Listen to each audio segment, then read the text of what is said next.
Hello दोस्तों, स्वागत है आपका आपके अपने चैनल मार्केट सपोर्ट में। दोस्तों, कल इनकम टैक्स का नया स्लैब देखने को मिल गया हमें। कल बजट में सिचुएशन जो है थोड़ी सी चेंज होती हुई दिखाई दे गई। हमने सबने देखा कि 12 लाख तक का कोई भी किसी को टैक्स नहीं देना है।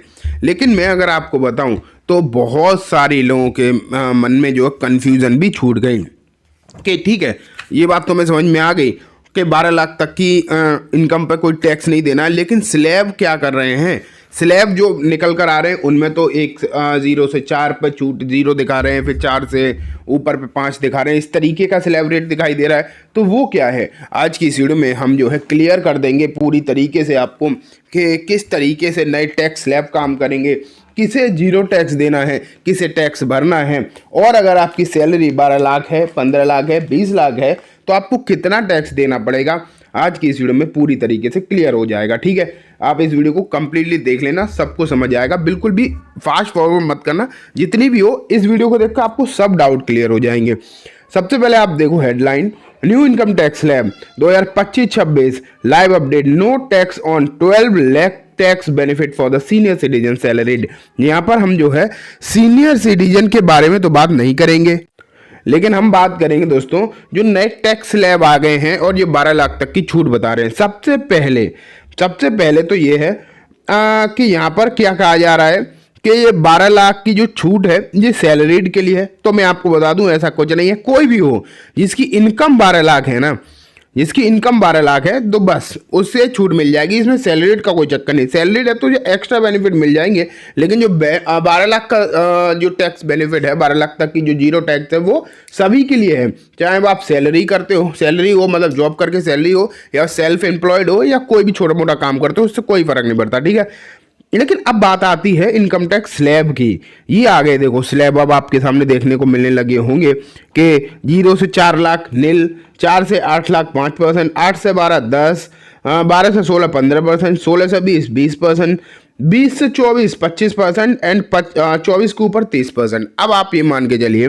यहाँ पर 24 की जगह 25 कर दो, ये कैलकुलेशन 25 है। अब आप सोच रहे होंगे 24 और 25 में 1 लाख का फर्क है, वो भी मैं अभी आपको समझा दूंगा कैसे है वो फर्क।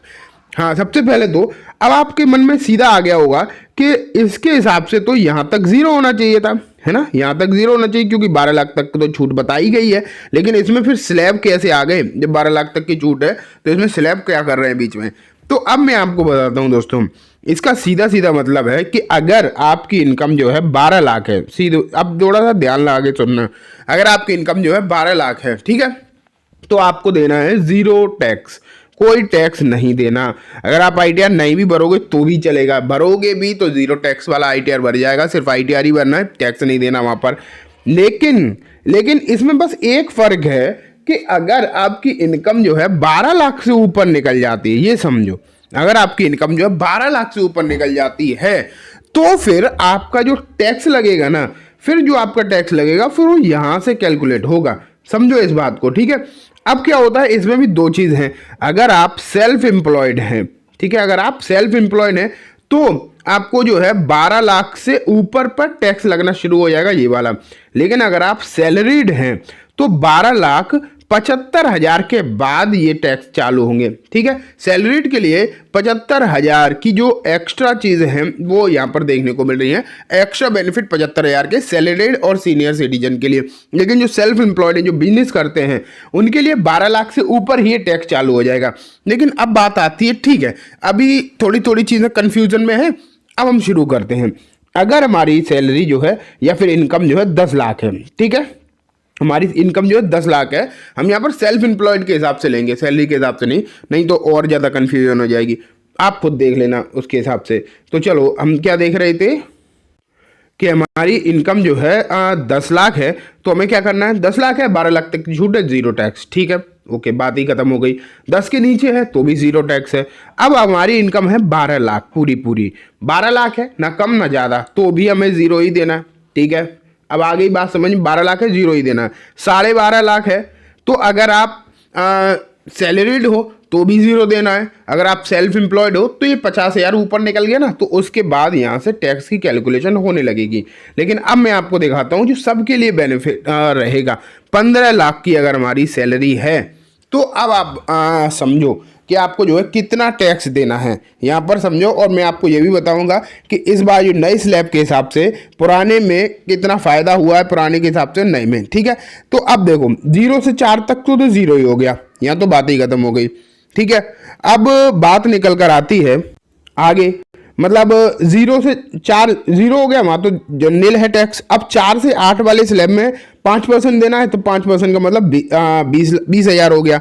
8 से 12 वाले में 10% देना है, तो मतलब 40,000 हो गया। ठीक है, अब 12 से 16 यहाँ पर लिखा है 15%, लेकिन हम तो हमारी सैलरी तो 15 ही लाख है ना, तो जो 3 लाख बचे 12 13 मतलब 13 14 15, तो उस पर टैक्स लगेगा 15% के हिसाब से, एंड वो निकल कर आएगा दोस्तों 45,000। तो टोटल टैक्स बनेगा हमारा 1,05,000। ठीक है, तो ये टैक्स बनकर आता है। एंड पहले के कंपैरिजन में ये 1.5 लाख के आसपास पहुंचता था, तो 45,000 का प्रॉफिट इस बार के टैक्स में नजर आ रहा है। तो ओवरऑल आप ये मान के चलिए, अगर आपकी सैलरी है 15 लाख साल भर की, तो आपको टैक्स देना है 1,05,000 रुपए। ठीक है, तो ये हो गई आपकी टैक्स की कैलकुलेशन अगर आप 15 लाख कमा रहे हैं।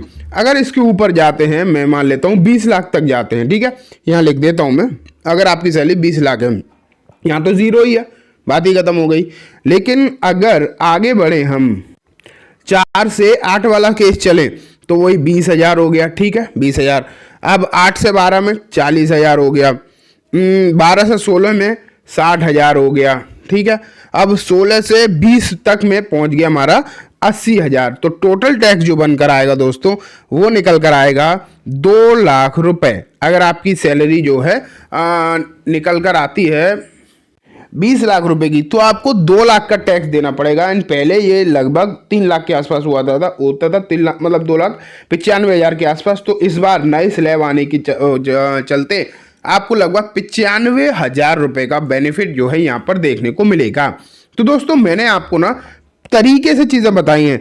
अब क्या होता है कि 25 लाख की सैलरी की बात निकल कर आती है, तो आप खुद कैलकुलेट करना और मुझे कमेंट में बताना कि आपको क्या लगता है 25 लाख पर कितना टैक्स लगेगा। ठीक है, लेकिन कैलकुलेशन इसी तरीके से होगी। मतलब कैसे, यहाँ तो नील हो जाएगा, फिर इसके हिसाब से टैक्स, फिर इसके हिसाब से, फिर इसके। अब यहाँ पर एक कैच आता है कि जैसे मैंने शुरू में बोला था यहाँ 25 लाख होना चाहिए यहाँ पर, तो वो क्यों 24 से 25 तक 25% लगता है, लेकिन 30% लगने के लिए यहाँ पर सरकार ने 1 लाख की और छूट दे रखी है कि 24 के जस्ट ऊपर आपको मतलब ये 30% नहीं लगेगा। जब ये 25 के ऊपर निकल जाएगा तब ये 30% स्टार्ट होगा। तो 24 लाख और 25 लाख के बीच में जो 1 लाख का फर्क है, वहां पर सरकार ने और छूट दे रखी है। तो आप ये मान के चलिए, ये है पूरी तरीके से नई टैक्स की कैलकुलेशन, और वो मैंने आपको समझाने की कोशिश करी है। अगर आपको अच्छे समझ में आ गया हो तो ठीक है, नहीं आया हो तो 2-3 बार इस वीडियो को देखेंगे तो डेफिनेटली समझ में आ जाएगा। ठीक है, एंड हाँ, 25 लाख की टैक्स कैलकुलेशन आप मुझे कमेंट में जरूर बताना। तो चलिए दोस्तों, आज की इस वीडियो में बस इतना ही। उम्मीद है वीडियो पसंद आई होगी। वीडियो अच्छी लगी तो लाइक करना, ज़्यादा से ज़्यादा शेयर करना सभी लोगों के पास जिसे ये अभी तक टैक्स की कैलकुलेशन नहीं समझ में आई हो। Thank you.